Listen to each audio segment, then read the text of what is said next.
மயிலாடுதுறை மாவட்டம் அடியாமங்கலம் பகுதியைச் சேர்ந்த 27 வயசான வைரமுத்து டிப்ளமோ மெக்கானிக்கல் படிப்பை முடிச்சுட்டு 2 வீலர் ஒர்க் ஷாப்பில் வேலை பார்த்துட்டு வந்தார். அதே பகுதியை சேர்ந்த எம்ஏ பட்டதாரியான மாலினி சென்னையில் இருக்க தனியார் நிறுவனத்தில் வேலை செஞ்சுட்டு வந்தாங்க. இவங்க 2 பேரும் சுமார் 10 வருஷமாக காதலிச்சுட்டு வந்திருக்காங்க.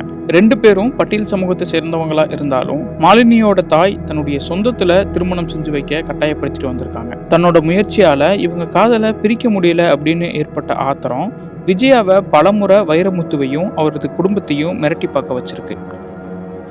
அவன் பிரச்சனையாகவே அவன் எடுத்துக்கல. அதை இப்படிலாம் போகணும் அவன் நினைக்கவும் இல்லை. எதிர்பார்த்து காத்திருந்து அந்த வேலையை பார்த்துருக்காங்க. அவ்வளோ நம்ம இப்படிலாம் நடக்கும் தெரிஞ்சால் நான் கண்டிப்பாக வீட்டுக்கு அனுப்பிச்சிருக்க மாட்டேன், இல்லை வேலைக்கு வர வேணாம் கூட சொல்லியிருப்போம். இதை இவ்வளோ இதாக ஒரு பெரிய பிரச்சனையாக கொண்டுட்டு போவாங்க யாருமே எதிர்பார்க்கல. ஏன்னா அந்தம்மா விட்டு கொடுத்தாங்க போனவங்கலாம். அது அப்புறம் இங்கே இருந்த வரைக்கும் அவன் பிரச்சனையும் கிடையாது. இங்கேன்னு இல்லை, அவனை பற்றின எந்த ஒரு தவறான பதிவுகளுமே எங்களுக்கு வரல. அவங்க 2 தங்கச்சி இருக்குது, நம்ம பிரச்சனைக்கு போனால் நம்ம தங்கச்சி மேலே கை வைப்பானுங்க போவானுங்க. அப்பாவுக்கு கொஞ்சம் ஹார்ட் ப்ராப்ளம், நம்மளால் சப்போர்ட் பண்ணுறதுக்கு யாரும் கிடையாது, நம்ம ஒரு பிள்ளை அப்படின்னு சொல்லிட்டு அவன் யார்ட்டையும் பேச மாட்டான். ஒர்க் ஷாப் போயிட்டு வருவான், வீட்டுக்கு வருவான், வேலை பார்ப்பான், அவ்வளோதான். மற்றபடி அவன் இங்கே நின்று பேச மாட்டாங்க. அப்படியும் அவன் வெளில போகணும் அப்படின்னு ஆசைப்பட்டானா கட்சி ஆஃபீஸ் போவான், அவ்வளோதான். கம்யூனிஸ்ட் கட்சி அங்கே போவான். ஒரே ஒரு காரணம், என் பிள்ளை லவ் பண்ணது, என் பிள்ளை மேலே தப்புங்கிற காரணத்தால் நான் எதுவுமே முந்திக்கல. அவங்க அம்மா திட்டினாங்க, எழுத்து பேசலை.